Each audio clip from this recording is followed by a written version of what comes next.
pour ma petite vidéo mensuelle, on va dire, comme d'habitude, des favoris du mois. Donc là pour ce mois d'avril, qui n'a pas vraiment été un mois d'avril, comme vous vous en doutez, comme vous l'avez vu, hein, le temps n'est pas génial, voilà, on n'arrive pas trop à récupérer notre manque de lumière de l'hiver, tout ça, mais bon. C'est comme ça malheureusement. D'ailleurs en parlant de lumière, je teste aujourd'hui, j'ai acheté donc 2 lampes. Donc là je suis en lumière complètement artificielle et ça a l'air de donner pas trop mal, en tout cas en retour caméra. Il y aura peut-être d'autres vidéos entre temps qui vont être postées, mais celle-ci donc du coup je veux la poster à temps, pas qu'elle arrive genre mi-mai parce que ça aurait pas de sens forcément. Donc dites-moi ce que vous en pensez, je suis vraiment curieuse, voilà, c'est un petit investissement que j'ai fait à ce niveau-là. Si vous voulez plus d'infos, je vous dirai où j'ai acheté, parce que ça coûte pas si cher que ça, où j'ai acheté, quelles ampoules j'utilise, tout ça, sans problème. Donc on va essayer de commencer, j'ai pas non plus énormément de produits. C'est parfois un petit peu difficile pour moi de faire ces vidéos parce que j'ai pas l'impression que c'est des vrais favoris, dans le sens que c'est pas forcément des produits que j'ai achetés tout le mois, ça va être peut-être plutôt des découvertes ou comme ça. Enfin, déjà le mois dernier j'avais fait un petit peu ça. C'est-à-dire que voilà, j'ai pas non plus des produits voilà, qui tout à coup je vais utiliser que un mois ou comme ça, ou voilà, enfin, j'utilise beaucoup les mêmes produits donc voilà, c'est un peu difficile. Mais on va tenter.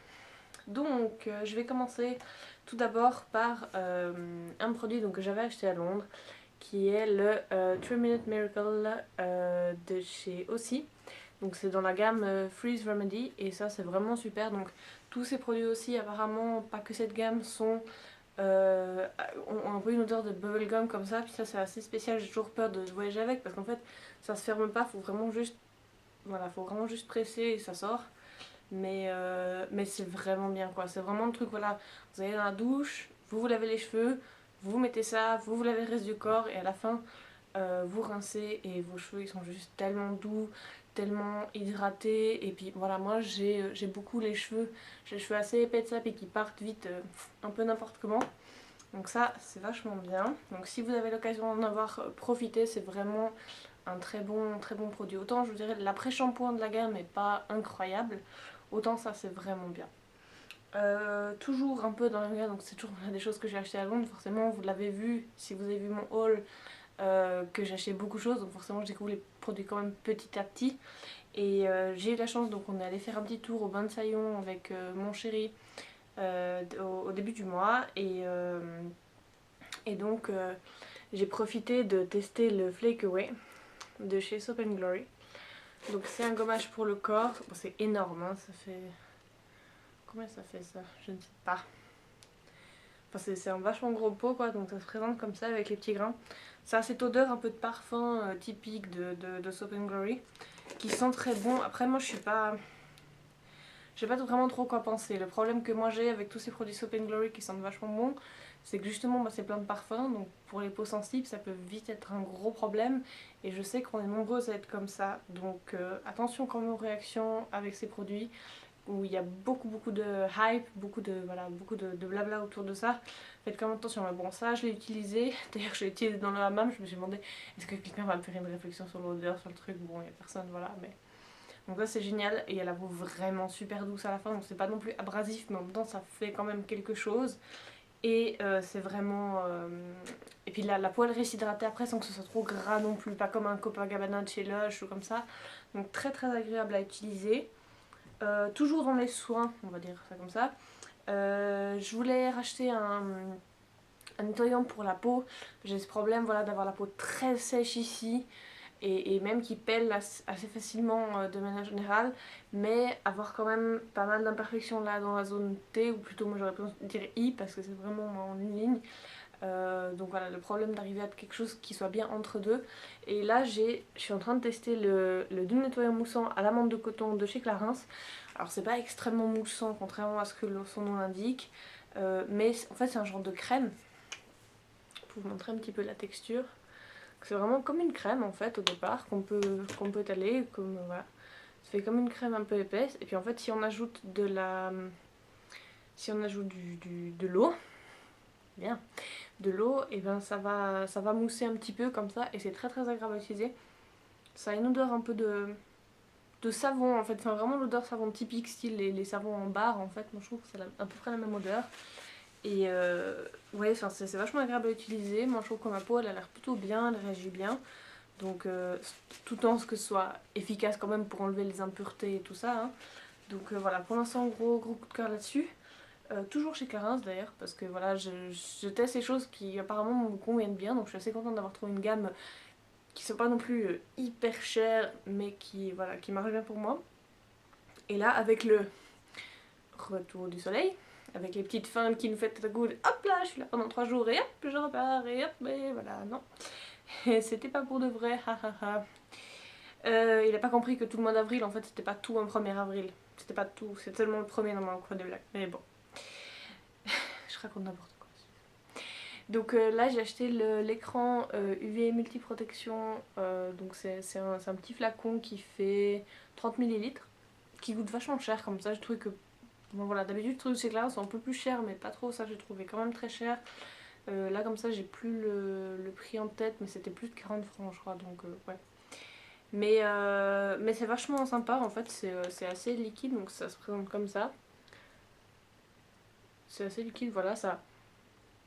Ah non, j'ai l'odeur du nettoyant, c'est bien. Ouais, ça n'a pas spécialement d'odeur, c'est une odeur assez douce, enfin pas non plus de crème solaire ou comme ça. Et là je pense que vous devriez voir, ça a quand même une texture assez fine, enfin ça pénètre assez vite.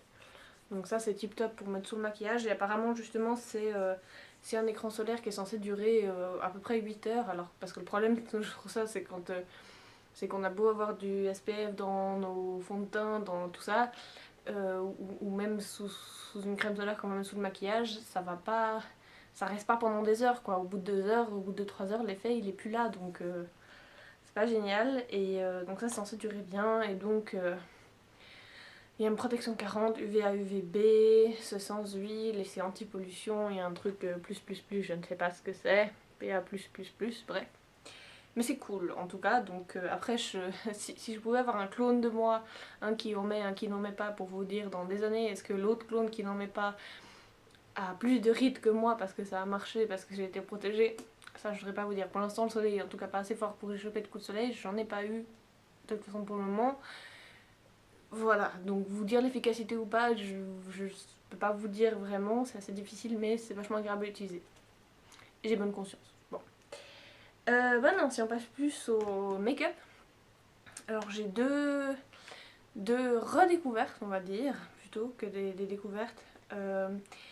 C'est-à-dire qu'en fait, depuis que j'ai mon fameux pinceau dont je vous parle, je sais pas combien de fois, de chez Real Techniques, le Deluxe Crease Brush, que j'utilise donc pour le concealer, que j'adore, que je trouve incroyable, et même pour le spot, voilà, même pour l'appliquer de manière locale. Je suis désolée, j'ai de la peine à réfléchir en français, vu que je regarde tellement de vidéos en anglais, voilà. Donc j'ai redécouvert mon Studio Finish de chez MAC que moi j'ai en teinte NC15 que j'adore.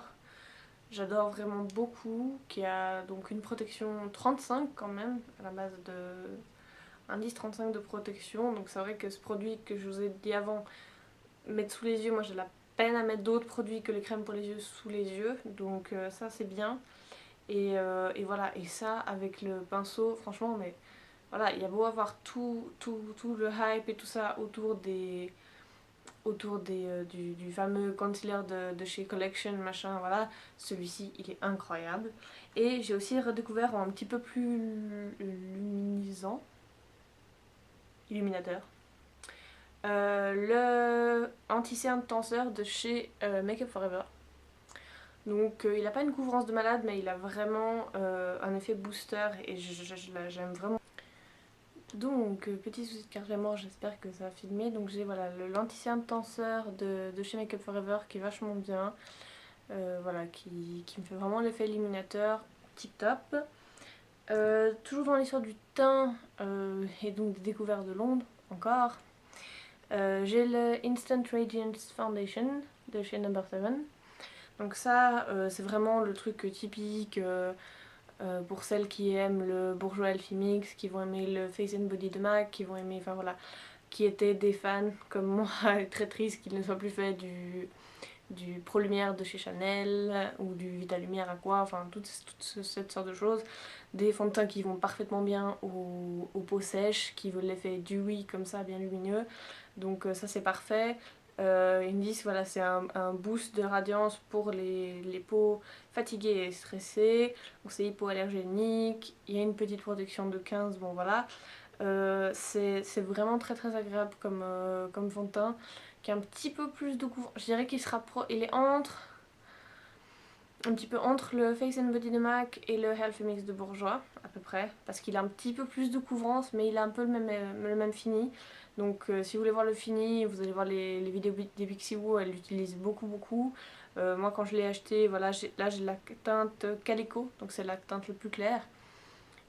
Qui, voilà, bon, sans surprise pour moi. Hein. Voilà, moi je m'étais amusée à lui demander exprès qu'il me fasse le petit, si vous avez vu les vidéos, enfin voilà, que les Eldridge elle avait fait il y a un moment pour présenter ça, ou les Pixiwoo qui c'est comme ça, c'est-à-dire qu'elles ont des... Chez No7 ils ont créé un petit appareil en fait qui vient se coller comme ça et qui prend en photo votre peau et qui justement va vous déterminer quelle teinte vous devez prendre et voilà, pour vous éviter tout le problème de choisir votre teinte parce que c'est quand même très difficile. Donc voilà, je me suis amusée à demander ça, mais voilà, c'était gadget pour moi. Mais c'était, enfin, voilà, c'est vachement sympa comme fond de teint. En make-up, j'ai aussi le bronzer de chez Barry M que j'ai acheté, qui a dû me coûter genre 4 pounds. Et qui, à mon avis, je vous le dirai bientôt parce que non, je devrais voir bientôt, qui à mon avis est un bon dupe du Laguna Chinards. Donc qui est très très bien pigmenté, qui est très sympa comme ça, voilà. Voilà, vous voyez, je disais que c'était un test aujourd'hui pour mes lampes. Bah typiquement là je pense qu'elles sont trop près de moi parce que dès que je me rapproche trop, tac, là je suis plus dans les lampes et du coup vous ne voyez rien quand je me rapproche. Voilà, donc vous le verrez comme ça. Donc qui reste assez clair pour pouvoir voilà, faire du contouring ou même un peu de bronzing quand si vous êtes clair comme moi. Il est très bien pigmenté, il y en a beaucoup et il n'est pas du tout orange et tout ce qu'on recherche chez un bronzer quoi. Que demander de plus? J'ai également deux petits produits pour les lèvres. Donc j'ai un Superstay de chez Maybelline qui est en teinte Ultimate Blush. Donc celui-ci en fait c'est un de ceux qui est un petit peu irisé. Et au départ je pensais pas que je l'aimerais autant que ça. Mais franchement c'est juste tellement bien. C'est un rose comme ça, tout simple qui fait que voilà c'est portable. D'un coup voilà, si je me suis maquillée les yeux, je me dis mince je suis en retard et tout ça, puis ça je l'ai dans mon sac à main. Bah voilà, c'est une couleur qui va un peu avec tout et voilà, comme ça je peux quand même avoir un peu de rouge à lèvres, un peu quelque chose, donc ça c'est top. Et une autre chose, ça c'est... Quelle originalité, attention. Le Shocking Coral de chez Maybelline. Voilà, donc qui est juste absolument magnifique, évidemment.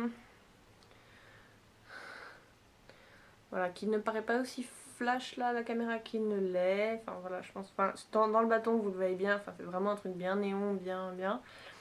Je pensais pas arriver à porter des rouges à lèvres aussi clairs. C'est pas quelque chose qui me va d'habitude, vu que j'ai la peau très claire. Mais non, il est vraiment top quoi. Et ça me fait redécouvrir tout un ensemble de rouges à lèvres que j'aurais jamais pensé essayer avant. Et voilà, c'est super bien. Et le dernier produit qui est également une redécouverte pour moi, que j'ai depuis très longtemps déjà. C'était dans ma première commande que j'avais fait chez eux. C'est le blush qui s'appelle Life's a Peach de chez Sleek, qui fait peur comme ça, comme souvent les blushs de chez Sleek, qui sont très pigmentés quand même, mais enfin voilà, c'est juste magnifique quoi. Si vous en mettez juste un peu, je peux très vite m'en mettre, ça va faire une belle trace orange, ça va être cool. Donc voilà, c'est un blush très très sympa. Et on dirait pas comme ça, mais franchement, à mon avis, ça peut aller à beaucoup de gens. Là, il paraît vachement plus jaune qu'il ne l'est aussi là, à la caméra. Puis voilà, je teste mon éclairage. Mais il est vachement bien et ça donne vraiment un effet bonne mine, trop bien. Et c'est cool parce que voilà, on aime ça. Donc voilà. Ce sont mes favoris du mois d'avril. J'espère que cette vidéo vous aura plu. J'essaie de mettre un petit peu... On m'a dit que je manquais un petit peu de joie de vivre dans mes vidéos. Alors j'essaie de... Voilà. C'est un peu difficile vu qu'on est seul devant la caméra. Avec pouf, les lumières en plus qui nous viennent en plein dans la figure. Donc j'essaye d'être un peu plus naturelle comme je suis d'habitude, mais quand je suis dans la vraie vie, je suis un petit peu folle comme ça. Je fais un peu des gestes dans tous les sens et c'est comme ça que je suis. Donc pour celles qui m'ont déjà vu, vous savez que je suis comme ça. Je suis un peu... je pars un peu dans tous les sens. J'essaie d'être un petit peu plus structurée dans mes vidéos. Ce qui fait que du coup je peux manquer un peu de choses parce que du coup je suis concentrée. J'essaie de faire quelque chose de bien, mais voilà, j'essaie. Je ne sais pas ce qui est le mieux ou pas. Dites-moi ce que vous en pensez, encore une fois. Ça reste du test, je suis nouvelle sur YouTube, j'essaie de faire du mieux que je peux. Voilà, alors à bientôt, ciao ciao.